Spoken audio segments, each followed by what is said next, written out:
Et là, je vous présente ma conversation avec Claire Gagnon-King, qui, elle, fait les marches chantées à Toronto. Je vous rappelle l'histoire vite vite. C'est Glenn Shackleton qui avait fait une visite sur le thème des fantômes. Est-ce que ça se passe au Canada? On est en 96. Puis il s'est dit, moi, je vais inventer mon emploi d'été pendant mes études. Je vais raconter l'histoire des fantômes de Kingston. Alors, tu comprends bien, c'est devenu bien plus qu'un emploi d'été. Oui, c'est devenu une entreprise. Ça fait 20 ans que ça existe. Wow.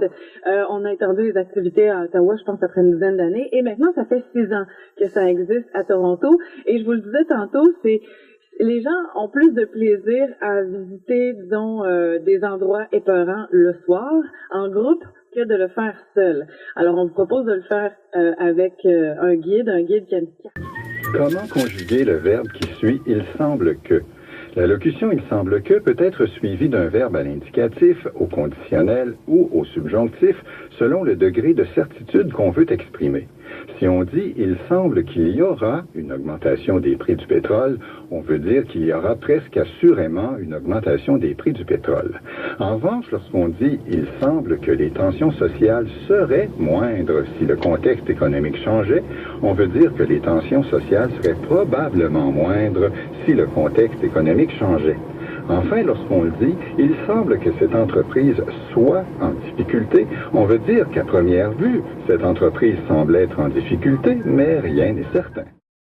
Lorsqu'Israël Ocho a été arrêté, il a été détenu et libéré sous caution 1 mois plus tard. Le couple a ensuite présenté une demande qui a été rejetée pour rester au Canada pour des raisons humanitaires. Leurs 3 enfants ont tous la citoyenneté canadienne. Ils pourraient rester au pays sur la garde d'un proche ou de la Société d'aide à l'enfance. Mais il est hors de question pour la famille de se séparer. De nombreux immigrants en situation irrégulière sont expulsés du Canada chaque année. Mais une famille qui vit ici depuis plus de 10 ans, avec 3 enfants qui sont nés ici, est-ce que ça, c'est un cas exceptionnel? Là, je vais vous dire que c'est pour nous, les avocats qui pratiquent en l'immigration, ce sont des dossiers qui sont très fréquents pour nous. Moi, le maximum que j'ai vu, c'était des familles qui étaient ici depuis une vingtaine d'années. Mais entre 10 et 15 ans, c'est des choses fréquentes. Ça nous amène à plusieurs questions. Premièrement, comment ça fait que ces gens-là ont pu rester ici dans une situation irrégulière ou illégale? Pour avoir 3 enfants, quand on a des enfants, ça se passe souvent à l'hôpital et tout est enregistré et tout ça. Comment ça se fait que ce couple-là a pu passer, comme on dit, sous le radar ou inaperçu des services d'immigration pendant tout ce temps-là? Je veux dire, normalement, ces gens-là sont sous le radar en ce qui concerne le service d'éducation, mais ils ne sont pas sous le radar envers tous les services, tous les services gouvernementaux. Les enfants irréguliers ont droit à l'école, ils ont droit à l'école publique,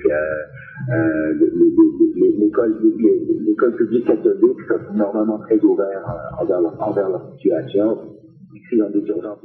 La création ou l'agrandissement de 9 écoles de langue française dans la province, et donc notamment 2 écoles qui seront construites à Milton, une école élémentaire catholique et une autre publique. Alors, le gouvernement alloue près de 8,5 millions de dollars pour la construction d'écoles catholiques et 10 millions pour la construction d'écoles publiques. On peut lui dire, les 2 conseils scolaires sont heureux de cette nouvelle. Le conseil scolaire de district catholique du Centre-Sud, pour qui ce sera la 2e école élémentaire à Milton, croit que ça répond à une demande de plus en plus élevée dans la communauté francophone de la région. Le conseil scolaire Viamonde construira lui sa première école dans la ville, et vous aussi. On a profité pour dire qu'il y a encore des besoins criants dans l'est de Toronto. Il y a d'ailleurs un groupe.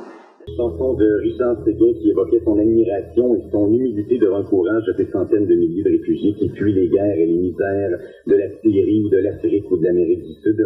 C'est une sélection de notre invité ce matin pour le segment On prend toujours un thé. Dominique Chiveau nous parle du coup d'envoi en octobre 2016 des célébrations du 50e anniversaire de l'organisme Développement et Paix.